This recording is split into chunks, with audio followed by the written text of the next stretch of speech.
Sugatan ng 4 na katao nang mabangga ng kotse ang sinasakyan nilang tricycle sa Lipa City. Ang detalye sa report ni Denise Abante. Nayupi ang likurang bahagi ng tricycle na ito kung saan lulan ang 4 na magkakamag-anak pasado alas 8 ng gabi kagabi matapos mabangga ng nasa likuran nitong kotse habang binabagtas ang Lipa Alaminos Road na sakop ng Barangay Dagatan sa Lipa City. Sa investigasyon ng pulisya, galing sa isang fiesta sa Barangay Talisay ang magkakaanak at pauwi na sana sa Barangay Marawoy habang tinatahak din ng kotse ang kaparehong barangay nang mangyari ang aksidente. Ayon sa pulisya, nasa impluwensya ng alak ang driver ng kotse. Nakikita po natin dahilan is madilim po yung sa lugar na pinagyarihan po ng insidente, ma'am. So technically, ma'am, hindi po siguro napansin ng driver ng sedan, yung tricycle sa unahan.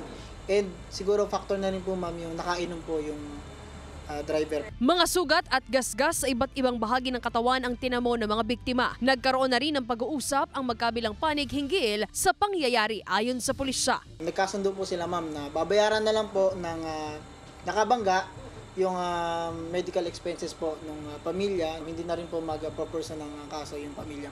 Sinisika pa ng GMA Regional TV Balitang Southern Tagalog na makuhanan ng pahayag ang mga biktima, gayon din ang driver ng kotse. Abiso naman ng pulisya sa mga residente at motorista.